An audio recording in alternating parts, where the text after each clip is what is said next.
deducibles. Entonces vemos acá como el artículo 23, la literal R y Q nos dice que los gastos incurridos y las depreciaciones de bienes en el ejercicio de la profesión y en el uso particular serán deducibles solo en la parte que corresponda a los ingresos gravados. Y si en determinado caso eso no se puede comprobar, se aceptará como gasto deducible hasta el 50%. Y esto especialmente aplica para los profesionales liberales o personas individuales, ¿verdad? Que estén en este régimen, viene siendo el rubro principal que hay que considerar para la deducción que ellos van a tener respecto a las depreciaciones. Y por otro lado, nos habla de las depreciaciones en bienes inmuebles cuyo valor base exceda del que conste en la matrícula fiscal o el catastro municipal. A veces esta anotación dice uno, bueno, pero eso como que ya pasó, ¿verdad? Porque esto se dio por la transición entre el decreto 2692 y el decreto 10-2012. En el impuesto sobre la renta, pues anterior, por el valor que nosotros dijéramos se había adquirido el bien, era la depreciación. En cambio ahora, cuando hablamos de bienes inmuebles, pues las depreciaciones deben de ir de acuerdo a lo que está registrado en la matrícula fiscal o municipal, al igual que el pago de los impuestos amarrado a esos valores también, ¿verdad? Entonces, sin embargo, esta restricción no aplica cuando son contribuyentes que no sean los propietarios o cuando siendo propietarios las mejoras no requieran licencia municipal. Sabemos que, por ejemplo, aquí en la Municipalidad de Guatemala, hasta 30 metros cuadrados no requieren licencia municipal. Si, por ejemplo, hacemos una mejora de puertas o un cielo falso y cuestiones así, eso no requiere licencia municipal, entonces esa restricción no aplica. El gasto se debe comprobar documental y contablemente que se realizó la inversión. Y aquí está la anotación que les decía también, que para depreciaciones realizadas antes de la entrada en vigencia de este decreto, se podía seguir utilizando el monto que se estableció para la depreciación hasta que se terminara de agotar, una vez se demostrara documentalmente que de manera efectiva se realizó esa inversión, ¿verdad? Entonces, es la única anotación ahí respecto a el artículo 23. Por otro lado, ya continuando con el 22, podemos entrar al numeral 20 de las cuentas incobrables. En el rubro de cuentas incobrables, al igual que en el pago de indemnizaciones, la norma considera dos métodos, el método directo o el método indirecto. Cuando hablamos del método directo, sea para indemnizaciones o sea para el rubro de cuentas incobrables, el método directo quiere decir lo que pago en este periodo o lo que reporto en este periodo como cuentas incobrables, lo deduzco totalmente en este periodo. Ese es el método directo. Y si en este periodo no declaro nada como incobrable, entonces no deduzco nada. Y el método de la reserva, en aquel caso se llama de reserva y en este se llama indirecto. No es nada más que decir, yo voy a ir haciendo una reserva y todos los años en esa declaración anual voy a rebajar la reserva, independientemente que pague indemnizaciones o decrete cuentas incobrables en este periodo. Aunque no reporte cuentas incobrables en este periodo, rebajo la reserva año con año. Y lo que tengo que tener cuidado es que en el momento en que estoy determinando cuentas incobrables, pues entonces tengo que hacer las regularizaciones contables a mi reserva que ya tengo establecida. Y no puedo utilizar indistintamente los dos. Utilizo el directo o el indirecto. Entonces, en este caso dice, miren, si usted va a utilizar el método directo, hasta el monto efectivo determinado en este periodo como cuenta incobrable. Consideremos que la ley ahora nos dice, mire, tiene que dejar documentado que efectivamente hizo la gestión de cobro. O sea, no solo usted va a decir que es incobrable y ya, porque el otro no vino a pagar. Y que también lo ampara que para determinar que son cuentas incobrables tienen que estar directamente relacionadas con mi negocio, con mi generación, o sea, de las cuentas clientes, ¿no? Si es derivado de otro porque yo le hice un préstamo a una relacionada o porque yo le hice un préstamo a un empleado, eso no lo puedo determinar como incobrable en este rubro porque esto es específicamente de clientes. Y por otro lado, ahí sí dice, cuando usted utiliza el método directo, la reserva que se maneja en este rubro es del 3% sobre los saldos deudores de las cuentas de documentos por cobrar al cierre de cada uno de los periodos anuales de liquidación. Entonces, ¿qué sucede aquí con la condición? Aplica, como les decía, para operaciones del giro habitual del negocio, no para préstamos de otra naturaleza a empleados o a empresas relacionadas, por ejemplo. Y los ajustes principales que la administración ha realizado es porque no se cuenta con la documentación de soporte. ¿Qué documentación de soporte? Ya el artículo 16 y 17 del reglamento nos desarrolla el proceso de gestión de cobro que tenemos que hacer. Nos dice inclusive que podemos contratar a un call center para que haga llamadas de cobro, que podemos notificarlo por escrito, que podemos hacer requerimientos por medio de cartas, podemos subcontratar a una empresa para que haga la labor de cobro. O sea, el reglamento nos desarrolla cómo debemos de dejar documentado que nosotros efectivamente cobramos, para poder determinar que es una cuenta incobrable. Y por otro lado, aunque la norma del ISR no lo dice como tal, vale la pena para este tema hacer la relación con el artículo 1514 del Código Civil, en donde se establece que las deudas en materia mercantil y civil prescriben en 2 años. Entonces, si mercantilmente alguien me debe y yo me paso de los 2 años, él puede pelear ahí la prescripción de esa deuda y ya no me paga. Entonces la lógica diría que toda esa labor de cobro yo la debería de hacer antes de esos 2 años para que civilmente sea una deuda que yo puedo pelear la recuperación, ¿no? Entonces vale la pena considerar 1514 del Código Civil para la prescripción en materia mercantil, ¿no? Y cumpliendo con todo lo que la ley nos pide para documentar que efectivamente se realizó la labor de cobro. Por otro lado, también han ajustado porque deducen exceso de reserva. Recordemos que siempre que hablamos de reservas o provisiones son cuentas regularizadoras. Por lo tanto, cada final de periodo yo tengo que regularizar mis cuentas de acuerdo con lo que esté amarrado.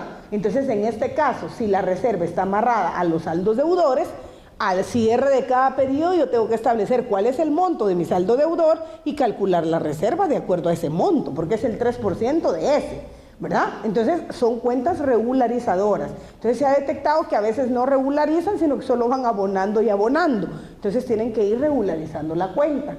Desaparecen la cuenta regularizadora. ¿Por qué razón? Porque traen reserva, pero automáticamente se desaparece la cuenta de reserva. Ahí entonces en este periodo, ¿por qué puede ser que yo desaparezca la cuenta regularizadora? Ah, porque resulta que recuperé una cuenta incobrable. Entonces, cuando recupero una cuenta incobrable, es renta bruta, es renta gravada. Y tengo que regularizar mi cuenta de incobrables. Entonces, a veces la ocultan para no reportar esa renta gravada que están recuperando y no hacen la regularización, ni pagan sobre lo que corresponde pagar. Y eso la administración lo detecta con verificación de 2 periodos siguientes, ¿verdad? Entonces, ojo con esa parte. Y por último, no efectuar la regularización de la cuenta, ya sea cuando recuperan una cuenta que estaba establecida como incobrable o cuando se regulariza el saldo porque estamos al cierre y tengo que regularizar el saldo al final del periodo, ¿verdad? Entonces, ojo con esa parte. Veamos el numeral 21, en donde nos habla de asignaciones para formar reservas técnicas y matemáticas.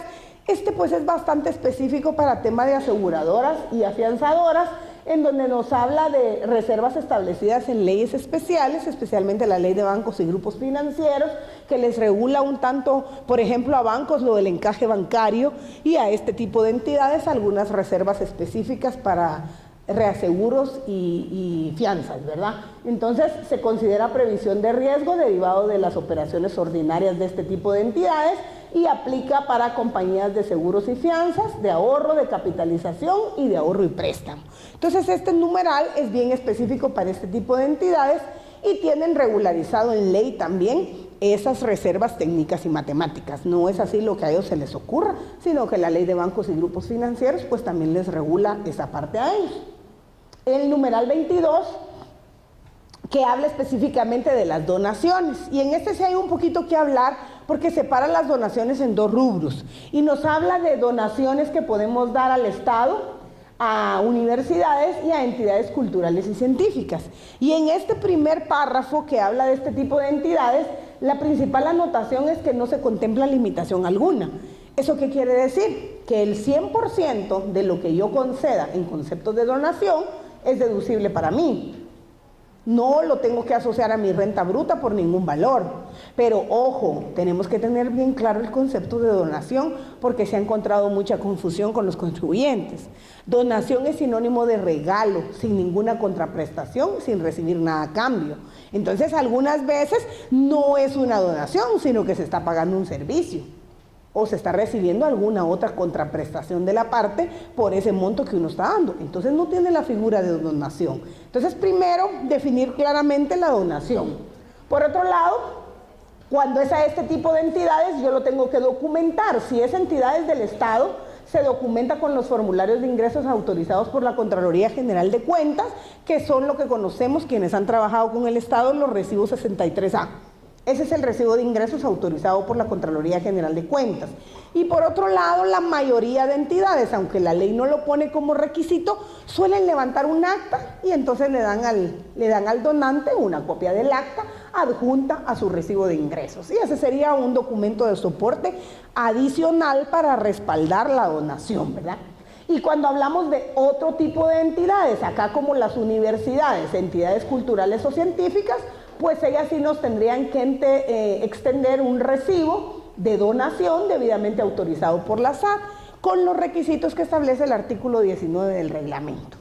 Por otro lado, lo único es que acá para este tipo de entidades, en este numeral que hemos consignado como 1, además de que no hay limitación, no exige la solvencia fiscal de ellas, no pone esa condición. En el siguiente párrafo, la ley nos desarrolla las donaciones para entidades no lucrativas, como asociaciones, fundaciones, iglesias, entidades religiosas, partidos políticos y cualquier otra asociativa, en donde sí dice, mire, deben de estar legalmente inscritas, constituidas, inscritas, reconocidas, llevar contabilidad completa, y ahí sí, la donación que usted dé podrá ser deducible hasta el 5% de su renta bruta o 500,000 quetzales, lo que sea primero. Entonces, a donde llegue primero, hasta ahí es el tope. Tampoco le está limitando a la donación. Si usted quiere donar más, puede hacerlo, pero solo hasta el 5% de la renta bruta o 500,000 podrá ser deducible. El diferencial no será deducible, ¿verdad? Por otro lado, hace una anotación respecto a las donaciones en especie. Miren que esto es bien complicado porque muchas veces los contribuyentes consideran que si están donando algo en especie, ellos asignan el valor como ellos quieran. Ah, poneme 200,000, ¿verdad? Y yo los hago deducibles. Y no es nomás de poneme tanto. Es que tenemos que ir al costo de adquisición, de producción, de construcción, o el valor no amortizado o no depreciado de los bienes. El valor no es arbitrario. Si yo lo voy a donar nuevo, entonces lo que a mí me costó, estoy trasladando el valor. Si es algo que yo hago, yo produzco y se lo estoy donando a él, pues el costo de producción que yo tuve para ese bien es lo que yo estoy donando. Y si es algún activo que yo tengo dentro de mis registros y que por X o Y razón yo ya no lo voy a usar y lo voy a donar, pues el valor no depreciado de ese bien. Ahí está establecido el valor. Esa consignación no es arbitraria. Entonces, cuidado ahí con las donaciones en especie. Y por otro lado, para estas donaciones a estas entidades, sí solicita copias de la solvencia fiscal de la entidad que está recibiendo la donación. Y le dicen del periodo en el cual se está haciendo efectiva esa deducción, ¿verdad? Entonces acá, la principal pregunta que nos han hecho, bueno, mire, yo estoy dando la donación en junio. ¿De cuándo tiene que ser la solvencia fiscal? Realmente ahí hay un criterio amplio porque algunos contribuyentes se limitan en el momento en que le doy la donación, le pido la solvencia. Está solvente en ese momento. En muchos casos yo ya no vuelvo a ver a esa gente, pues suficiente con que tenga esa solvencia. Algunos otros quieren mayor respaldo y entonces cuando termina el periodo le piden otra solvencia y le pueden adjuntar, pero no es necesaria. Con que tengan la solvencia a la fecha en que dan la donación, es suficiente respaldo para hacer deducible el gasto.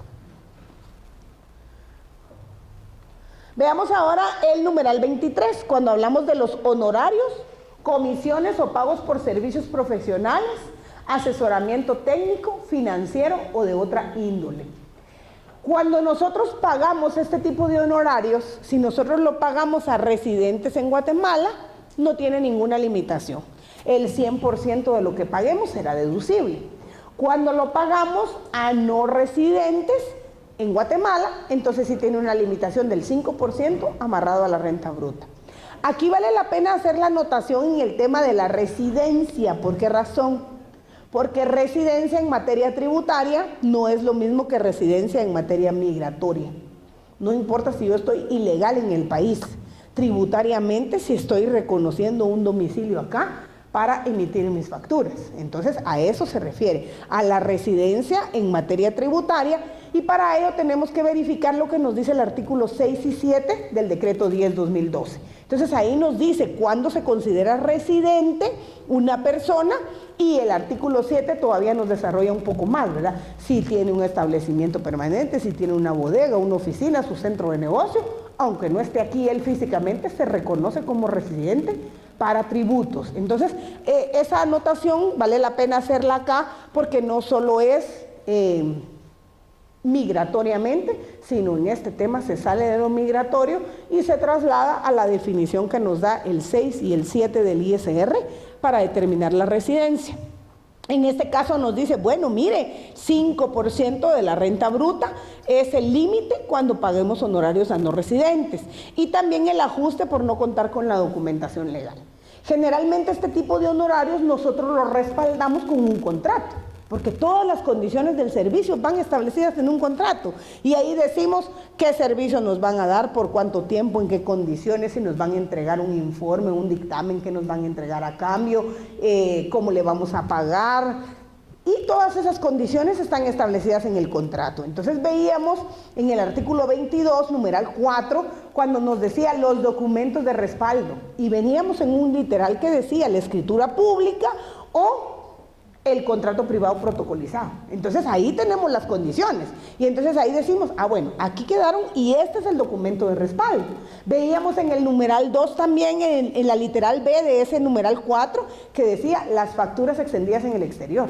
Entonces un no residente a quien yo le estoy pagando honorarios me puede extender su factura del exterior, va a ser un documento de respaldo para mí. Pero adicional a eso necesito las condiciones de la contratación en una escritura pública o un privado protocolizado, ¿verdad? Entonces ahí va amarrado los documentos que tenemos que tener para el respaldo de las transacciones, y se dan cuenta cómo no podemos analizar los artículos de manera aislada, sino que los tenemos que ir relacionando con lo que hemos venido viendo en los ítems anteriores, ¿verdad?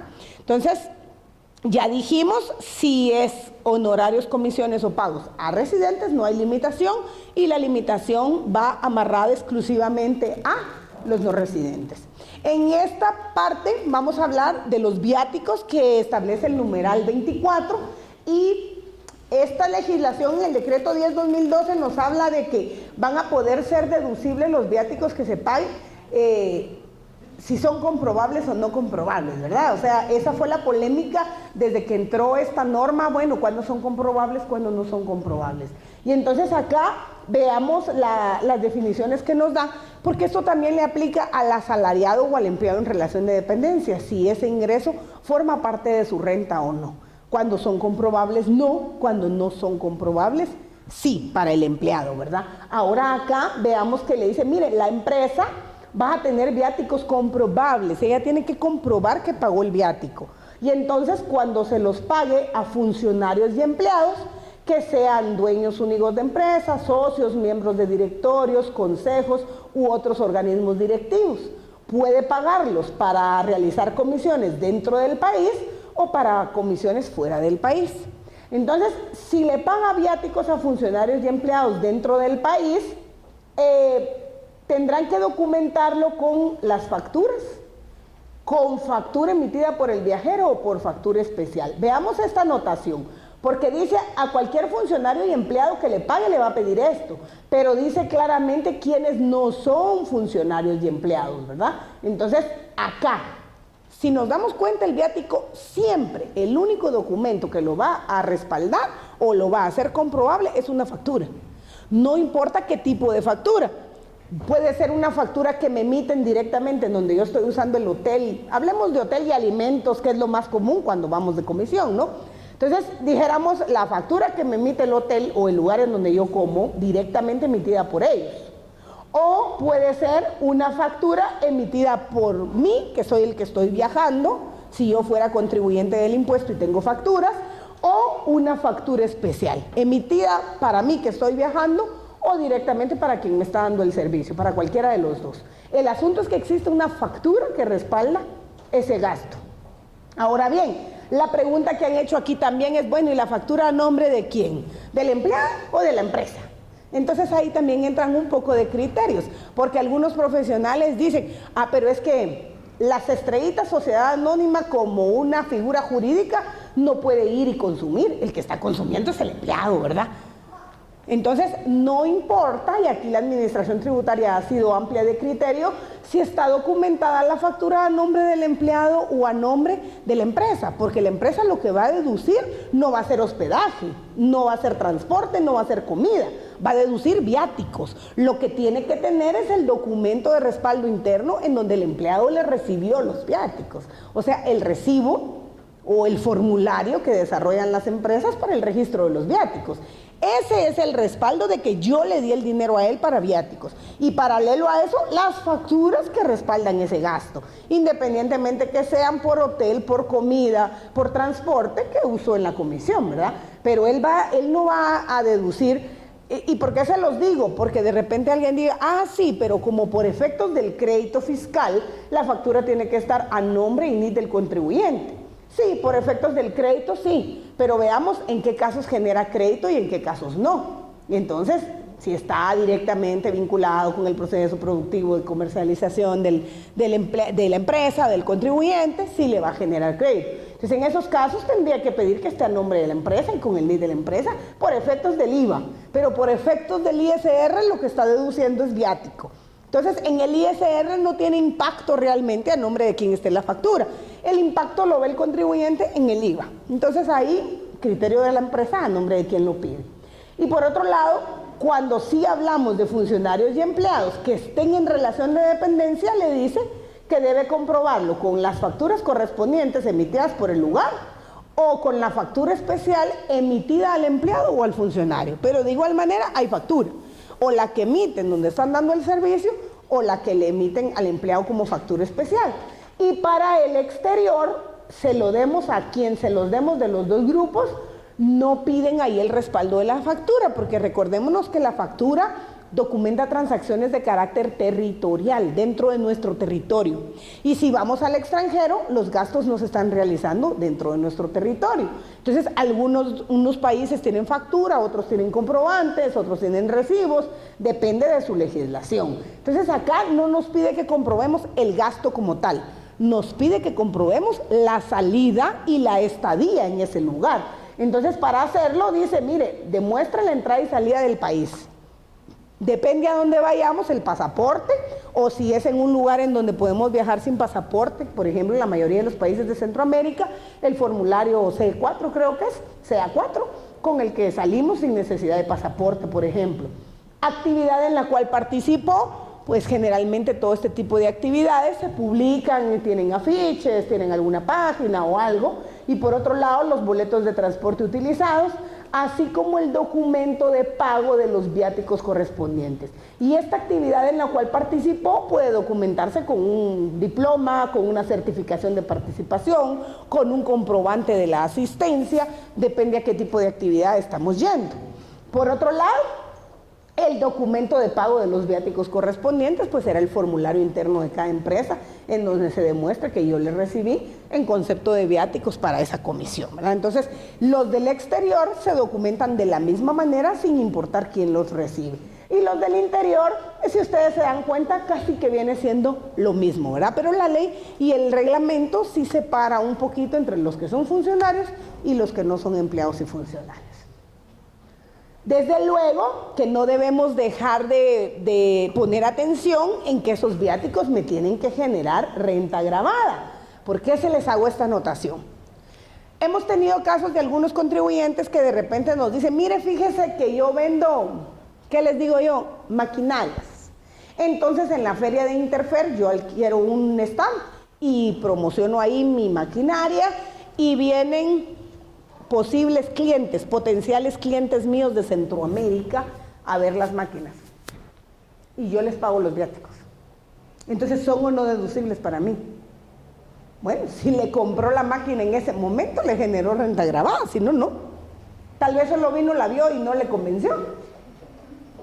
entonces no le generó renta agravada. Entonces, aunque usted se lo haya pagado, será no deducible. Entonces, todo amarrado, no solo a que cumpla con todo lo demás, sino a que me haya generado renta agravada. Entonces, ojo, porque son claves que no podemos dejar de ponerles atención, además de que cumpla con lo que acá nos dice, ¿verdad? Veamos entonces ahora el numeral 25, nos habla de las regalías. Las regalías que se generan principalmente por intangibles, que nos pide la ley que estén inscritos en los registros que correspondan. Algún derecho de llave, derecho de uso de alguna fórmula, de algún nombre, de alguna marca. Entonces, generalmente esos son intangibles y están establecidos también en un contrato. Y por eso dice, mire, se debe de poder probar por medio del contrato. Y la deducción no podrá superar el 5% de la renta bruta. Por otro lado, deben de establecerse las condiciones de pago y los principales ajustes que se han hecho es por no contar con la documentación legal de soporte y por disimular en otras deducciones. Principalmente, ¿a qué se refiere con disimular en otras deducciones? Que me sobrepaso este 5% que la renta bruta me da. Entonces, lo que se sobrepasa, en lugar de ponerlo como no deducible, lo pongo en otro rubro que no tiene límite. O en otro rubro que teniendo límite, yo no he llegado a ese límite. Entonces, lo meto en ese otro rubro. Entonces, ya cuando se hacen las verificaciones, resulta que está en un rubro que no le corresponde. En ese rubro, como no le corresponde, yo lo estaba haciendo deducible, pero ya cuando me lo jalan al rubro de regalías, que es el que le aplica, excedo el 5%, entonces es no deducible. Ahí sí me está lesionando el impuesto y es ajuste seguro, ¿verdad? Es cuidado con esa parte. Y este disimular en otras deducciones aplica para todos aquellos rubros que tienen una limitación. Porque todos los rubros que tienen limitación respecto a la renta bruta, pues de alguna manera hemos detectado en las auditorías que cuando yo sobrepaso ese límite, lo meto en otro para